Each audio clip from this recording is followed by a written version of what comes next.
Okay sir. ಆಮೇಲೆ ನೀವು ಸಿನಿಮಾದಲ್ಲಿ ಕುಡುಕರ ಪರನ ಕುಡುಕರ ವಿರುದ್ಧ?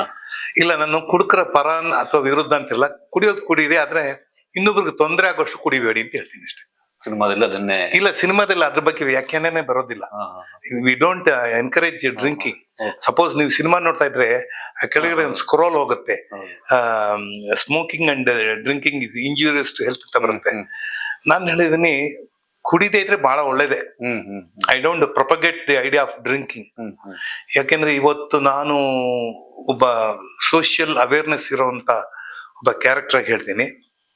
ಏನಾಗ್ಬಿಡುತ್ತೆ, ಈಗ ನಾವು ಸಮಾಜದಲ್ಲಿ ಒಂದು ತರ ಸೋಷಿಯಲ್ ಡ್ರಿಂಕಿಂಗ್ ಅಂತ ಮಾಡ್ತೀವಿ.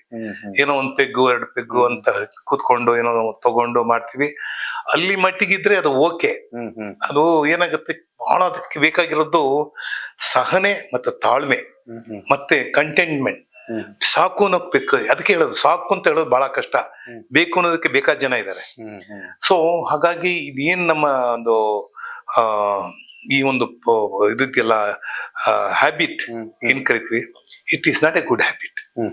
ನಾನು ವೈಯಕ್ತಿಕವಾಗಿ ಸುಂದರ್ ರಾಜ್ ಆಗಿ ಒಬ್ಬ ಕಲಾವಿದನಾಗಿ ಹೇಳೋದು, ದಯವಿಟ್ಟು ಕುಡಿಬೇಡಿ ಅಂತಾನೆ ಹೇಳ್ತೀನಿ. ಆದ್ರೆ ಒಬ್ಬ ಕ್ಯಾರೆಕ್ಟರ್ ಆಕ್ಟರ್ ಆಗಿ ಹೇಳ್ಬೇಕಾದ್ರೆ ಸಿನಿಮಾದಲ್ಲಿ ಬಂದಾಗ ಮಾಡಿ, ಪರವಾಗಿಲ್ಲ. ಅಲ್ಲೇ ನಾವೇನ್ ಡ್ರಿಂಕ್ಸ್ ಇಟ್ಕೊಂಡು ಕುಡಿಯಲ್ಲ. ನಾವೇನಿದ್ರು ಕೊಕೋ ಕೋಲಾನೋ ಸ್ಪ್ರೈಟೋ ಅಥವಾ ಮಾಜಾನೋ ಇಟ್ಕೊಂಡಿರ್ತೀವಿ. ಆದ್ರೆ ಆಕ್ಟಿಂಗ್ ಆತರ ಮಾಡ್ತಾ ಇರ್ತೀವಿ ಅನ್ನೋದನ್ನ ಸಾಬೀತುಪಡಿಸ್ತೀನಿ. Super sir. ಈಗ ಪ್ರೇಕ್ಷಕನಿಗೆ ಕೈಯಲ್ಲೇ ಸಿಗುತ್ತೆ, ಈಗ ಸಿನಿಮಾಗಳು ಬೇಕಾದ ಸಿನಿಮಾ ಸಿಗುತ್ತೆ. ಈಗಿರುವಾಗ ಲಾಫಿಂಗ್ ಬುದ್ಧನ ಪ್ರೇಕ್ಷಕ ಯಾಕೆ ಬಂದು ನೋಡ್ಬೇಕು ಥಿಯೇಟರ್ಲಿ? ಈ ಪ್ರಶ್ನೆನ ನಾವು ಎಲ್ಲಾ ಸಿನಿಮಾಗೂ ಕೇಳ್ತಾ ಇರ್ಬೇಕಾಗತ್ತೆ. ಪ್ರತಿಯೊಬ್ಬ ಫಿಲ್ಮ್ ಮೇಕರು ತಾನು ಮಾಡಿರೋ ಸಿನಿಮಾ ಅದ್ಭುತವಾದ ಸಿನಿಮಾ ಅಂತ ಒಂದು ದೇರ್ ಇಸ್ ಎ ಪ್ರಾವರ್ಬ್ ಇನ್ ಕನ್ನಡದಲ್ಲೂ ಇರ್ಬೋದು, ಕಾಕಕ್ಕೆ ತನ್ ಕುಂಜು ಪೊನ್ ಕುಂಜು ಅಂತಾರೆ. ಅಂದ್ರೆ ಕಾಗೆಗೆ ತನ್ ಮರಿ ಚಿನ್ನದ ಮರಿ ಅಂತ. ಹಾಗಾಗಿ ಪ್ರತಿಯೊಬ್ಬ ಫಿಲ್ಮ್ ಮೇಕರ್ಗೂ ತಾನು ಮಾಡುವ ಸಿನಿಮಾ ಅದ್ಭುತವಾದ, ನಾನು ಒಳ್ಳೇದೇ ಮಾಡ್ತಾ ಇದೀನಿ ಅಂತ. But coming to laughing Buddha, ಬಹಳ ಪರ್ಟಿಕ್ಯುಲರ್ ಆಗಿ ನೀವು ಕೇಳಿದ್ರೆ ನಾನೊಂದು ಪರ್ಟಿಕ್ಯುಲರ್ ಆನ್ಸರ್ ಕೊಡ್ತೀನಿ. ಏನಪ್ಪಾ ಅಂದ್ರೆ, ಇದು ಪೊಲೀಸ್ ಮೇಲೆ ಮಾಡಿದಂತ ಸಿನಿಮಾ. ಇಲ್ಲೊಬ್ಬ ಪೊಲೀಸ್ ಹೆಡ್ ಕಾನ್ಸ್ಟೇಬಲ್ ಬರ್ತಾನೆ, ಅವನ್ ಫ್ಯಾಮಿಲಿ ಬರುತ್ತೆ, ಅವನು ತುಂಬಾ ಒಂದು ಒತ್ತಡದಲ್ಲಿದ್ದಾಗ ಅದನ್ನ ಹೇಗ್ ನಿಭಾಯಿಸ್ತಾನೆ, ರಿಕ್ರೂಟ್ಮೆಂಟ್ ಎಲ್ಲ ಹೇಗಾಗತ್ತೆ, ಅಲ್ಲಿ ಹೈಯರ್ ಅಥಾರಿಟೀಸ್ ಹೇಗೆ ಕೆಲಸ ಮಾಡ್ತಾರೆ, ಮಿನಿಸ್ಟರ್ ಹೇಗೆ ಕೆಲಸ ಮಾಡ್ತಾರೆ, ಇವೆಲ್ಲ ನೋಡಿದಾಗ ಪ್ರತಿಯೊಬ್ಬರ ಜೀವನದಲ್ಲೂ ಏರುಪೇರುಗಳು ಇದ್ದೇ ಇರುತ್ತೆ. ನಾವು ಡ್ರೆಸ್ ಹಾಕೊಂಡ ತಕ್ಷಣ ಅವರೆಲ್ಲ ತುಂಬಾ ಸ್ಟ್ರಾಂಗ್ ಆಗಿದ್ದಾರೆ ಅಂತ ಅನ್ಕೋಬೇಡಿ. ಹ್ಯಾವ್ ಸೀನ್ ಎವ್ರಿ ಡಿಪಾರ್ಟ್ಮೆಂಟ್, ಅದು IPS ಆಗಿರ್ಬೋದು, IAS ಆಗಿರ್ಬೋದು, IFS ಆಗಿರ್ಬೋದು, ಯಾವುದೇ ಒಂದು ಅಧಿಕಾರಿಗಳು ಅಂತ ಅಧಿಕಾರ ಮಾಡೋದು ಕೇವಲ ನೀವು ಪೊಸಿಷನ್ ಅಲ್ಲಿ ಇದ್ದಾಗ ಮಾತ್ರ. ರಿಟೈರ್ಮೆಂಟ್ ಆದ್ಮೇಲೆ ನಿಮ್ಗೆ ಆ ಪೊಸಿಷನ್ ನ ಕಳ್ಕೊತೀರಾ. ಬಟ್ ಕಲಾವಿದನಿಗೆ ಆ ಪೊಸಿಷನ್ ಕಳ್ಕೊಳ್ಳೋ ಚಾನ್ಸಸ್ಸೇ ಇಲ್ಲ. ಕಾರಣ ಏನಪ್ಪಾ ಅಂದ್ರೆ, ಅವನು ಬಾಲನಟನಾಗಿ ಬರ್ತಾನೆ, ಅವನು ಯುವ ನಟನಾಗಿ ಬರ್ತಾನೆ, ಹೀರೋ ಆಗಿ ಬರ್ತಾನೆ, ಪೋಷಕ ಪಾತ್ರ ಮಾಡ್ತಾನೆ, ತಾತನ ಪಾತ್ರ ಮಾಡ್ತಾನೆ. ಎಲ್ಲಾ ಪಾತ್ರಕ್ಕೂ ಮಹತ್ವ ಇದ್ದೇ ಇದೆ ಸಿನಿಮಾದಲ್ಲಿ. ಸೊ ಹಾಗಾಗಿ ನಾವೆಲ್ಲೂ ನಮ್ಮ ಹಂಗನ ಬಿಟ್ಕೊಂಡು ನಾವು ಹಂಗೆ ಪಡೆದಿಲ್ಲ. ಯಾಕಂದ್ರೆ ನಮಗೆ ಕಲಾವಿದರಿಗೆ ಮುಖ್ಯವಾಗಿ ದುಡ್ಡಿಗಿನ್ನ ಹೆಚ್ಚಾಗಿ ಬೇಕಾಗಿರೋದು ಜನರ ಒಂದು ಪ್ರೀತಿ, ಜನರ ಒಂದು ಬೆಂಬಲ, ಪ್ರೇಕ್ಷಕರ ಬೆಂಬಲ. ಹಾಗಾಗಿ ಈ ಯಾವುದೇ ಒಂದು ಅಧಿಕಾರ ಕೇವಲ ಸೀಮಿತವಾಗಿರುತ್ತೆ, ಅದನ್ನು ನಾವು ಮಂದಟ್ಟು ಮಾಡ್ಕೋಬೇಕು. ಎರಡನೇದು, ಈ ಸಿನಿಮಾ ನೀವು ಹೇಳಿದ್ರೆ ಎಷ್ಟೋ ಸಿನಿಮಾಗಳು ಬಂದ್ ಹೋಗತ್ತೆ ಅಂತ. ಎಷ್ಟೋ ಸಿನಿಮಾ ಬಂದ್ ಹೋಗ್ಬೋದು, ಲಾಫಿಂಗ್ ಬುದ್ಧ ಆ ಒಂದು ಲಿಸ್ಟ್ ಅಲ್ಲಿ ಸೇರೋದಿಲ್ಲ. ಯಾಕೆ ಅಂತ ಹೇಳ್ತೀನಿ. ಒಂದು, ಈ ಫಿಲ್ಮ್ ಮೇಕಿಂಗ್ ಇದ್ರ ಜೊತೆಲಿ ನನ್ನ ಹತ್ರ ಕುತ್ಕೊಂಡು ನೋಡಿದಾಗ ಇವರ ಸಿನ್ಸಿಯಾರಿಟಿ, ಇವರ ಕಂಟೆಂಟ್, ಈ ಸಿನಿಮಾದ content is very very important. ಇವಾಗ ಸಿನಿಮಾ ಪೊಲೀಸ್ ಅಂದ ತಕ್ಷಣ ಬರೀ ಲಾಠಿ, ಪೊಲೀಸು, ದೌರ್ಜನ್ಯ, ಕೂಗೋದು ಅದೆಲ್ಲ ಇಲ್ಲ. ಇಲ್ಲಿ ಒಂದು ನವಿರಾದ ಒಂದು ಹಾಸ್ಯ, ಒಂದು ನವಿರಾದ ಹಾಗೆ ಒಂದು ಭಾವನಾತ್ಮಕವಾದ ಒಂದು ಫೀಲಿಂಗು ಬರುತ್ತೆ. ಅಂದ್ರೆ ಒಂದು ಫ್ಯಾಮಿಲಿನವರು ಮನೆಯಲ್ಲಿ ಏನ್ ತಾವು ಅನುಭವಿಸ್ತಾ ಇದ್ದಾರೆ ಪೊಲೀಸ್ನವರು ಅನ್ನೋದನ್ನ ಪೊಲೀಸ್ ಡಿಪಾರ್ಟ್ಮೆಂಟ್ ನ ಪ್ರತಿ ಒಬ್ಬ ಪೊಲೀಸ್ ಅಧಿಕಾರಿಯಿಂದ ಹಿಡಿದು ಪ್ರತಿಯೊಬ್ಬ ಲಾಸ್ಟ್ ಮ್ಯಾನ್ ಡ್ರೈವರ್ ಆಗಿರ್ಬೋದು, ಪೊಲೀಸ್ ಡ್ರೈವರ್ ಆಗಿರ್ಬೋದು, ಅವರು ಕಾನ್ಸ್ಟೇಬಲ್ ಆಗಿರ್ಬೋದು, ಹೆಡ್ ಕಾನ್ಸ್ಟೇಬಲ್ ಆಗಿರ್ಬೋದು, ಅವರು ಇನ್ಸ್ಪೆಕ್ಟರ್ ಆಗಿರ್ಬೋದು, ಸರ್ಕಲ್ ಇನ್ಸ್ಪೆಕ್ಟರ್ ಆಗಿರ್ಬೋದು, ACP ಆಗಿರ್ಬೋದು, CP ಆಗಿರ್ಬೋದು, ಡೆಪ್ಯೂಟಿ ಸೂಪರಿಂಟೆಂಡೆಂಟ್ ಆಗಿರ್ಬೋದು, ಕಮಿಷನರ್ ಆಗಿರ್ಬೋದು, DIG ಆಗಿರ್ಬೋದು, ಏನಾದ್ರೂ ಹಾಕೊಂಡೋಗ್ಲಿ, ಇವತ್ತು ನಾವು ಪೊಲೀಸ್ಗೆ ಬೆಲೆ ಕೊಡ್ಲೇಬೇಕು. ಇವತ್ತು ರಕ್ಷಣೆ ಅಂತಂದ್ರೆ ನಾವ್ ಯಾರ ಹತ್ರ ಹೋಗ್ತೀವಿ? ಬೇರೆ ಎಲ್ಲೂ ಹೋಗಲ್ಲ. ನಾವೇನೇ ಇದ್ರು ನೋಡಪ್ಪ ಒಂದು ಕಂಪ್ಲೇಂಟ್ ಕೊಡ್ಬಿಡಪ್ಪ ಅಂದ ತಕ್ಷಣ ನಾವ್ ಎಲ್ಲಿ ಪೊಲೀಸ್ಗೆ ಹೋಗೋದು. ನೀವು ಕೋರ್ಟ್ಗೆ ಹೋದ್ರೆ ಏನ್ ಕೇಳ್ತಾರೆ? ನೀವು ಒಂದು ಕಂಪ್ಲೇಂಟ್ ಮಾಡಿದೀರಾ ಅಂತ ಕೇಳ್ತಾರೆ. ಸೊ ಹಾಗಾಗಿ ಪ್ರತಿಯೊಬ್ಬ ಜನಗಳಿಗೂ ಗೊತ್ತಾಗೋದು, ಒಬ್ಬ ಕಾಮನ್ ಮೆನ್ಗೆ ನೋಡೋ ಕಳ್ಳ ಪೊಲೀಸ್ ಆಟ ಚಿಕ್ಕ ವಯಸ್ಸಲ್ಲಿ ಅದನ್ನೇ ನಾವು ಹೇಳ್ತಾ ಇದ್ವಿ. ಒಂದ್ ಕಡೆ ಕಳ್ಳ, ಇನ್ನೊಂದ್ ಕಡೆ ಪೊಲೀಸು. ಚಿಕ್ಕ ಮಕ್ಳೆಲ್ಲ ಅದು ಬಂದೇ ಬಂದ್ಬಿಡ್ತಾ, ಆ ಟೈಮಲ್ಲೇ ಬರುತ್ತೆ. ಹಾಗಾಗಿ ನಾವು ಚಿಕ್ಕ ವಯಸ್ಸಲ್ಲೇ ಕಳ್ಳ ಪೊಲೀಸ್ ಆಟ ಆಡಿದೀವಿ. ಈಗ ದೊಡ್ಡ ವಯಸ್ಸಲ್ಲಿ ಪೊಲೀಸನ ತಂದೆ ಮಾವನಾಗಿ ನಾನು ಒಂದು ಸಿನಿಮಾದಲ್ಲಿ ಆಟ ಆಡ್ತಾ ಇದ್ದೀನಿ. ಇದು ಒಂದು ರೀತಿಯಾಗಿ ನನಗೆ ಒದಗಿ ಬಂದ ಸೌಭಾಗ್ಯ.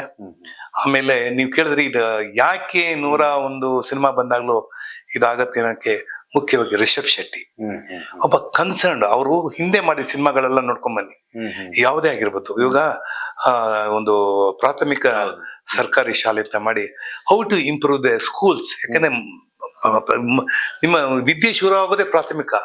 ಅಲ್ಲೇ ಅಷ್ಟೊಂದು ತರದ ಏರುಪೇರುಗಳು ತಪ್ಪುಗಳೆಲ್ಲ ನಡೀತಾ ಇದೆ. ಸೊ ಅದನ್ನೊಂದು ಸಬ್ಜೆಕ್ಟ್ ತಗೊಂಡ್ರು. ದೈವ ಅಂತ ಹೇಳಿ ಅದ್ರದ್ದು ಒಂದು ಸಬ್ಜೆಕ್ಟ್ ಕಾಂತಾರ ಮಾಡಿದ್ರು. ಈಗ ಲಾಫಿಂಗ್ ಬುದ್ಧ ಅಂತ ಹೇಳ್ತಾ ಇದಾರೆ. ನಾನು ಒಂದು ವ್ಯಾಕರಣ ಏನ್ ಮಾಡಿದೆ ಅಂದ್ರೆ, ವ್ಯಾಖ್ಯಾ ಏನ್ ಹೇಳಿದೆ ಅಂದ್ರೆ, ಬುದ್ಧ ಅಂದ್ರೆ ಸಿದ್ಧಾರ್ಥ ನನ್ಗನ್ಸಿದ್ದು. ಅವನು ಎಲ್ಲ ಕಳ್ಕೊಂಡ ಮೇಲೆ ಅವನು ಬಂದು ನೋಡಿದಾಗ ಇದಾ ಅಂತ ಹೇಳ್ಬಿಟ್ಟು ಅವನು ಬುದ್ಧನಾಗ್ಬಿಡ್ತಾನ. ಬುದ್ಧನಾದಾಗ ಈಗ ಆ ಬುದ್ಧನ ತತ್ವ ಏನಂದ್ರೆ ಶಾಂತಿ ಮಂತ್ರ. ಶಾಂತಿ ಮಂತ್ರ ಹೇಳ್ತಾನೆ. ಅಂದ್ರೆ ಯಾವುದಕ್ಕೂ ಆಸೆ ಪಡಬೇಡ, ಯಾವುದನ್ನು ನೀನು ಬೇಡ, ಎಲ್ಲವೂ ಅಷ್ಟೇ. ಕೃಷ್ಣ ಹೇಳಿದಾಗ ನಿನ್ನೆ ಯಾರ್ದೋ ಆಗಿದ್ದು ಇವತ್ತು ನಿಂದು, ಇವತ್ತು ನಿಂದಾಗಿರೋದು ನಾನು ಇನ್ಯಾರ್ದೋ ಆಗತ್ತೆ. ಈ ನಂದಲ್ದೇ ಇರೋ ಸಮಾಜದಲ್ಲಿ ನಂದಲ್ದೇ ಇರೋ ವಸ್ತು ಮೇಲೆ ನಾವು ಆಸೆ ಇಡ್ತೀವಿ, ದುಃಖ ಪಡ್ತೀವಿ.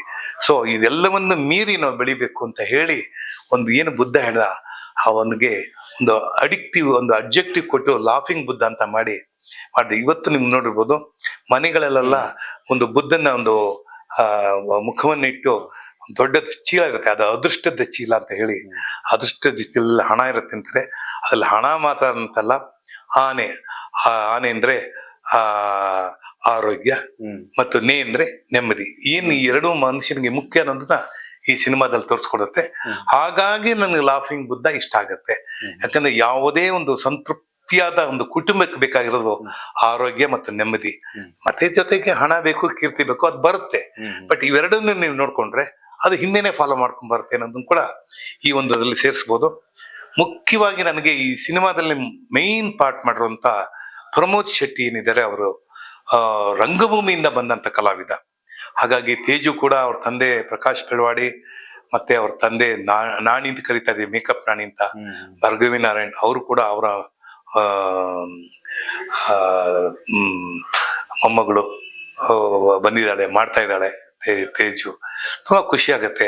ಮತ್ತೊಂದ್ ಕಡೆ ದಿಗಂತ್ ಬಹಳ ತುಂಬಾ ಸುಂದರವಾದ, ಆಫ್ಟರ್ ಅನಂತನಾಗ್ ಆದ್ಮೇಲೆ ನಾನು ಬಹಳ ಮೆಚ್ಕೊಂಡಿದ್ದಂತ ಸುಂದರವಾದ ಮುಖ.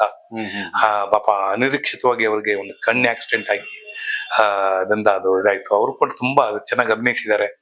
ಮೇಲಾಗಿ ಹೊಸ ರೀತಿಯಾದ ಒಂದು ಮ್ಯೂಸಿಕ್, ನೀವು ಸಂಗೀತ ಕೇಳಿದ್ರೆ ಬಹಳ ಇಷ್ಟಪಡ್ತೀರಾ, ಬಹಳ ಚೆನ್ನಾಗಿದೆ. ಅಂಡ್ ನನಗೆ ಒಂದು ಹಾಡಿದೆ ಇದರಲ್ಲಿ, ಬಿಗಿನಿಂಗ್ ಅಲ್ಲೇ ಒಂದು ಹಾಡಿದೆ. ಅದನ್ನ ತುಂಬಾ ಹಾಡನ್ನು ಕೂಡ ಬರೆದವರು ಕೆ ಕಲ್ಯಾಣ್ ಅವರು. ತುಂಬಾ ಚೆನ್ನಾಗಿದೆ. ನಾನು ಒಂದ್ಸಲ ಅವರೇ ಬರ್ದಿದ ಅಂತ ಗೊತ್ತಿರ್ಲಿಲ್ಲ. ಒಂದ್ಸಲ ಏನೋ ಹೀಗ್ ಬಂದಾಗ ನೋಡಿದಾಗ ಅದೋ ಲಿಸ್ಟ್ ಅಲ್ಲಿ ಅವ್ರು ಕಳಿಸಿದಾಗ ಈ ಹಾಡಿನ ಒಂದು ಹಾಕಿದ್ದು. ಅವಾಗ ಕೇಳಿದ್ರೆ ನೀವು ಬರ್ದಿದ್ದ? ಹೌದು, ನಾನೇ ಬರ್ದಿದ್ದು. ಬಹಳ ಅದ್ಭುತವಾಗಿ ಬರ್ದಿದ್ದಾರೆ. ಒಟ್ಟಾರೆ ಹೇಳ್ಬೇಕು ಅಂತಂದ್ರೆ ಈ ಸಿನಿಮಾ ನಿಮಗೆ ಒಂದು ಫುಲ್ ಮೀಲ್ಸ್ ಕೊಡೋದ್ರಲ್ಲಿ ಯಾವ ಇದು ಇರೋದಿಲ್ಲ, ಕನ್ಫ್ಯೂಷನ್ ಇರೋದಿಲ್ಲ. You will enjoy to the core. ಎಲ್ಲಾ ಪಾತ್ರಧಾರಿಗಳು ಇದ್ರಲ್ಲಿ ನಿಮ್ಗೆ ಹೆಸರು ಮಾಡ್ಬಿಟ್ಟೆ, SK ಉಮೇಶ್ ನಮ್ಮ ಅಸಿಸ್ಟೆಂಟ್ ಕಮಿಷನರ್ ಪೊಲೀಸ್, ಅವರು ಕೂಡ ಆಕ್ಟ್ ಮಾಡಿದ್ದಾರೆ. ಈ ಹಿಂದೆ ಅವ್ರ ಮಗಳು ಕಾಂತಾರದಲ್ಲಿ ಮಾಡಿದಾಳೆ, ಆಕೆಯನ್ನು ತುಂಬಾ ಚೆನ್ನಾಗಿ ಮಾಡಿದಾಳೆ. ಸೊ ಇದೊಂದು ಫ್ಯಾಮಿಲಿ ಸಬ್ಜೆಕ್ಟ್ ಅಂಡ್ ಒಂದು ಫ್ಯಾಮಿಲಿ ಯೂನಿಟ್ ಅಂತ ಹೇಳಕ್ ಇಷ್ಟಪಡ್ತೀನಿ. ಇಲ್ಲಿ ಏನೋ ನಾವು ಹೊರಗಡೆಯಿಂದ ಬಂದು ಯಾರನ್ನೋ ತುರುಕ್ದಂಗ್ ಕಾಣಲ್ಲ, ಇಲ್ಲ ಮನೇಲಿ ಏನ್ ನಡೆಯುತ್ತೆ ಆ ತರ ಒಂದು ನೋಡಿ ನೀವು ಆನಂದ ಪಡ್ಬೋದು ಈ ಸಿನಿಮಾನದಲ್ಲಿ, ಯಾವ ಸಂದೇಹನೂ ಇಲ್ಲ ಅಂತ. ಸೂಪರ್ ಸರ್, 50 ವರ್ಷ ಸಿನಿಮಾ ರಂಗದಲ್ಲಿ ಇರೋದಂದ್ರೆ ತಮಾಷೆ ಅಲ್ಲ. ನಿಮಗೆ ಕಂಗ್ರಾಚುಲೇಷನ್ಸ್. Thank you. ಈ ಲಾಫಿಂಗ್ ಬುದ್ಧ ಪಾತ್ರ ಸೂಪರ್ ಹಿಟ್ ಆಗ್ಲಿ, ಇದರಿಂದ ಬೇರೆ ಬೇರೆ ಪಾತ್ರಗಳು ನಿಮಗೆ ಸದಾ ಸಿಗ್ತಾ ಇರ್ಲಿ ಸರ್. ಖಂಡಿತ ಖಂಡಿತ ಖಂಡಿತ. ನಾನು ಒಂದು ಹೇಳಕ್ಕೆ ಇಷ್ಟಪಡ್ತೀನಿ, ನಾನು ಯಾವುದನ್ನು ಬಯಸೋದಿಲ್ಲ. ಯಾಕೆಂದ್ರೆ ನಾನು ತೃಪ್ತಿಯಾಗಿದ್ದೀನಿ ಈಗ, ಸಂತೋಷದಿಂದ ಇದ್ದೀನಿ. ಏನೋ ಪಾಲಿಗೆ ಬಂದದ್ದು ಪಂಚಾಮೃತ ಅಂತ ಅನ್ಕೋತೀವಿ, ಆದ್ರೆ ದೇವರು ಅದಕ್ಕಿಂತ ಮೀರಿದ್ ಕೊಡ್ತಾನೆ. ನಾನು ಎಷ್ಟೋ ಜನ ಸೀನಿಯರ್ ಕಲಾವಿದರ್ಸ್ನ ನೋಡ್ತಾ ಇರ್ತೀನಿ. ಅದು ನಮ್ಮಲ್ಲಿ ಶ್ರೀನಾಥ್ ಇಂದ ಹಿಡಿದು ಉಮೇಶ್ ಅವರಿಂದ ಹಿಡಿದು ಅನೇಕ ಜನ ಹೆಸರು ಹೇಳ್ತಾ ಇದ್ರು, ಅದೊಂದು ಪಟ್ಟಿನೇ ಇದೆ. ಬಟ್ ಅವರೆಲ್ಲರೂ ಕೂಡ ಪಾಪ ಇನ್ನು ಚಿತ್ರರಂಗದಲ್ಲಿ ಇದ್ದಾರೆ.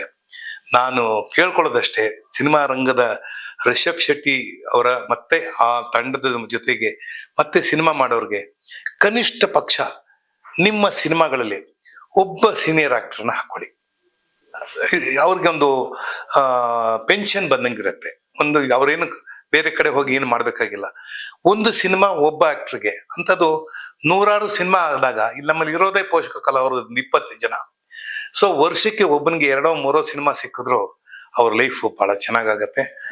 ನಾವಿತ್ತು ಮೊನ್ನೆ ನಮ್ಮ ಚೇಂಬರ್ ಇಂದ ನಾವೊಂದು ಹೊಸದಾಗಿ ಒಂದು ಸ್ಪೋರ್ಟ್ಸ್ ಆಕ್ಟಿವಿಟೀಸ್ ನ ಮಾಡ್ತಾ ಇದ್ದೀವಿ. ಯಾಕೆ ಈ ಮಧ್ಯೆ ಆ ವಿಚಾರ ತಂದೆ ಅಂತಂದ್ರೆ, ಅದರಲ್ಲೂ ಕಲಾವಿದರ ವಿಷಯನೇ ಬರುತ್ತೆ, ತಂತ್ರಜ್ಞ ವಿಷಯ ಬರುತ್ತೆ. ಆ ಮೂಲಕ ಒಂದು ಏನ್ ನಾವು ಫಂಡ್ ಅನ್ನ ಕಲೆಕ್ಟ್ ಮಾಡ್ತೀವಿ ಅಥವಾ ಹಣ ಬರುತ್ತೆ, ಅದರಲ್ಲಿ ಎಷ್ಟು ಖರ್ಚಾಗಿ ಮಿಕ್ಕಿದ ಹಣವನ್ನ ಈ ಯಾವ ರೀತಿ ತಮ್ಮ ವಯಸ್ಸಾದ ವಯೋವೃದ್ಧ ಕಲಾವಿದರು ಮತ್ತು ಆಕ್ಸಿಡೆಂಟ್ ಆಗಿರ್ಬೋದು, ಮತ್ತೊಂದಿನೋ ಆರ್ಥಿಕ ಪರಿಸ್ಥಿತಿನ ತೊಂದರೆ ಆಗಿರ್ಬೋದು, ಇಂಥವ್ರನ್ನ ಗುರುತಿಸಿ ಅವರು ಕಲಾವಿದರು ಮಾತ್ರ ಅಲ್ಲ, ಅವರು ತಂತ್ರಜ್ಞರಾಗಿರ್ಬೋದು, ನಿರ್ಮಾಪಕರಾಗಿರ್ಬೋದು, ನಿರ್ದೇಶಕರಾಗಿರ್ಬೋದು, ಥಿಯೇಟರ್ ಓನರ್ಸ್ ಆಗಿರ್ಬೋದು, ಡಿಸ್ಟ್ರಿಬ್ಯೂಟರ್ ಆಗಿರ್ಬೋದು, ಸಿನಿಮಾಟೋಗ್ರಾಫರ್ ಆಗಿರ್ಬೋದು. ಯಾಕೆಂದ್ರೆ ನಾವು ಯಾವ್ದೋ ಒಂದು ಸಿನಿಮಾದ ಆಕ್ಟರ್ ಬಗ್ಗೆ ಮಾತಾಡ್ಬಿಟ್ಟ ಅಲ್ಲ, ಚಿತ್ರರಂಗ ಇಡಿಯಾಗಿ ನಾನು ಹೇಳ್ತಾ ಇದ್ದೀನಿ. ಆ ಒಂದಕ್ಕೆ ನಾವು ಆ ದುಡ್ಡನ್ನ ಬಳಸ್ಕೋತೀವಿ. ಹಾಗಾಗಿ ಪ್ರತಿಯೊಬ್ಬ ಕನ್ನಡ ಪ್ರೇಕ್ಷಕರನ್ನ ಕೇಳೋದಿಷ್ಟೇ, ಈಗ ನೀವು ಎಲ್ಲೇ ಹೋಗಿ ಕನ್ನಡ ಕಡ್ಡಾಯವಾಗಿ ಮಾತಾಡಿ ಅಂತ ಹೇಳ್ತೀವಿ, ಆದಷ್ಟು ಮಾತಾಡ್ತಾರೆ. ಆದ್ರೆ ನಾನು ಕನ್ನಡವನ್ನ ಕಡ್ಡಾಯವಾಗಿ ಸಿನಿಮಾಗಳು ನೋಡಿ ಅಂತ ಹೇಳ್ತೀನಿ. ಯಾಕೆಂದ್ರೆ ಇದು ಕರ್ನಾಟಕ, ನಮ್ಮ ಸಿನಿಮಾಗಳು ಓಡೋದಲ್ಲ ಕರ್ನಾಟಕದಲ್ಲಿ. ಈಗ ಕಾಂತಾರ ಆಗಿರ್ಬೋದು, ಅಥವಾ KGF ಆಗಿರ್ಬೋದು, ಚಾರ್ಲಿ ಆಗಿರ್ಬೋದು, ಮತ್ತೆ ಇನ್ನ ಬರೋ ಅನೇಕ ಸಿನಿಮಾಗಳಾಗಿರ್ಬೋದು, ಹಿಂದೆ ಕೂಡ ನಾವು ಈ ತರ ಒತ್ತಡಗಳನ್ನ ಹಾಕ್ತಾ ಇದ್ವಿ. ರಾಜ್ಕುಮಾರ್ ಕಾಲದಲ್ಲೂ ನಾವು ಹೇಳ್ತಾ ಇದ್ವಿ. ಯಾಕೆಂದ್ರೆ ಆ ಕಾಲದಲ್ಲಿ ರಾಜ್ಕುಮಾರ್ ಇದ್ದ ಕಾಲದಲ್ಲಿ ಕೂಡ ನಮಗೆ ಥಿಯೇಟರ್ ಸಮಸ್ಯೆ ಇತ್ತು. ಆ ಒಂದು ದಿನ ನಾವು ಪ್ರತಿಭಟನೆ ಮಾಡಿದಾಗ, ಇದು ಇದು ನಮ್ಮ KG ರೋಡಲ್ಲಿ ಅವತ್ತು ನಮಗೆ ಕನ್ನಡ ಥಿಯೇಟರ್, ಇದು ಮೆಜೆಸ್ಟಿಕ್ ಅಲ್ಲಿ ಕನ್ನಡ ಸಿನಿಮಾಗಳಿಗೆ ಥಿಯೇಟರ್ ಮೀಸಲಿಡಬೇಕು ಅಂದಾಗ ಆಗ ಇಟ್ರು. ಅಂದ್ರೆ 3 ತಿಂಗಳಿಂದ 4 ತಿಂಗಳು ಕನ್ನಡ ಸಿನಿಮಾಗಳಿಗೆ ಯಾವ ವರ್ಷದಲ್ಲಿ ಯಾವುದೇ ಟೈಮಲ್ಲಿ ಕೊಡ್ಬೇಕು, ಮಿಕ್ಕ ಟೈಮಲ್ಲಿ ನೀವು ಯಾವುದೇ ಪಿಕ್ಚರ್ ಹಾಕೊಳ್ಳಿ ಅಂತ ವ್ಯಾಪಾರ ಅಲ್ವಾ, ಅದಕ್ಕೆ ಹೇಳಿದ್ರು. ಆದ್ರೆ ಈಗ ಆ ಸಮಸ್ಯೆ ಬಿಗಡಾಯಿಸ್ಕೊಂಡ್ಬಿಟ್ಟಿದೆ. ಯಾಕೆಂದ್ರೆ ಈಗ ಮಾಲ್ಗಳು ಬಂದ್ಬಿಟ್ಟಿದೆ.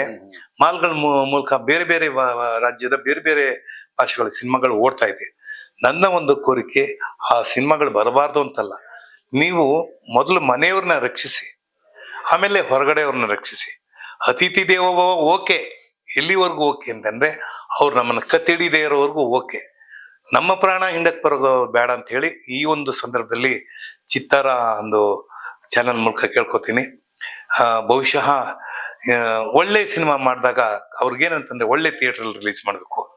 ಮಗಳು ಹುಟ್ಟಿದಾಗ ಒಳ್ಳೆ ಒಂದು ಜಾಗದಲ್ಲಿ ಕೊಡ್ಬೇಕು, ಆಕೆನ ಒಂದು ಸುರಕ್ಷಿತವಾದ ಜಾಗದಲ್ಲಿ ಆಕೆನ ಮದುವೆ ಮಾಡಿಸಿ ಕೊಡ್ಬೇಕು ಅನ್ನೋ ಏನೊಂದು ತಂದೆಗೆ ಆಸೆ ಆಗಿರುತ್ತೆ. ಹಾಗಾಗಿ ಇಲ್ಲಿ ಮಾವನಾಗಿ ತಂದೆಯಾಗಿ ಮಾಡಿರುವ ಪಾತ್ರಧಾರಿ ಸುಂದರರಾಜ್ ಹೇಳೋದಿಷ್ಟೇ, ಒಬ್ಬ ನಿರ್ಮಾಪಕ ನಮ್ಮನ್ನ ನಂಬಿ ದುಡ್ಡು ಹಾಕಿದ್ದಾನೆ, ಒಬ್ಬ ನಿರ್ದೇಶಕ ಅವರ 2ನೇ ಸಿನಿಮಾ ಹೀರೋ ಸ್ವಲ್ಪ ಸುಮಾರಾಗಿ ಹೋಗಿದೆ, ಅದಕ್ಕಿಂತ ಚೆನ್ನಾಗಿ ಓಡ್ಬೇಕು ಅಂತ ತುಂಬಾ ಕಷ್ಟಪಟ್ಟು ಭರತ್ ರಾಜ್ ಮಾಡಿದ್ದಾರೆ. ಮತ್ತೆ ತಂತ್ರಜ್ಞರೆಲ್ಲ ತುಂಬಾ ಸುಂದರವಾಗಿ ಕೆಲಸ ಮಾಡಿದ್ದಾರೆ. ಮೇಲಾಗಿ ಪ್ರಪ್ರಥಮವಾಗಿ ಪ್ರಮೋದ್ ಶೆಟ್ಟಿ ಅವರು ನಾಯಕ ನಟನಾಗಿ ವಿಜೃಂಭಿಸ್ತಾ ಇದ್ದಾರೆ. ನಾವೆಲ್ಲ ಈ ಸಿನಿಮಾದಲ್ಲಿ ಇದ್ದೀವಿ. ಅದು ದಿಗಂತ್ ಆಗಿರ್ಬೋದು, ತೇಜು ಬೆಳವಾಡೆ ಆಗಿರ್ಬೋದು, SK ಉಮೇಶ್ ಅವರಾಗಿರ್ಬೋದು, ಇನ್ನು ಅನೇಕ ಜನ ಕಲಾವಿದರಿದ್ದಾರೆ, ಇನ್ಕ್ಲೂಡಿಂಗ್ ನನ್ನೊಂದು. ಸೊ ಹಾಗಾಗಿ ಇದು ನಾವ್ ಯಾವತ್ತೂ ಒಂದು ಆಮಂತ್ರಣ ಕೊಡ್ಲೇಬೇಕು. ಯಾಕೆಂದ್ರೆ ಇವತ್ತೇನು ನಮ್ಮ ಚಾನೆಲ್ಗಳ ಮೂಲಕ ನೀವು ಇದನ್ನ ಬಿಂಬಿಸ್ತೀರಿ, ನಮ್ಮ ಒಂದು ಕೋರಿಕೆ, ದಯಮಾಡಿ ಬನ್ನಿ, ಸಿನಿಮಾ ನೋಡಿ, ನಮ್ಮನ್ನ ಹಾರೈಸಿ ಹರಿಸಿ ಅಂತ ಹೇಳ್ತೀವಿ. ಅಷ್ಟು ಮಾಡಿದ್ರೆ ಹನಿ ಗೂಡಿದ್ರೆ ಹಳ್ಳ, ಹಂಗಂಗೆ ಒಂದೊಂದು ಹನಿ ಬಿದ್ದು ಇದೊಂದು ದೊಡ್ಡ ಸಕ್ಸಸ್ ಸಾಗರವಾಗ್ಲಿ ಅಂತ ಹೇಳ್ಕೊಂಡು ನನ್ನ ಮಾತು ಮುಗಿಸ್ತೀನಿ. ನಮಸ್ಕಾರ. Thank you very much.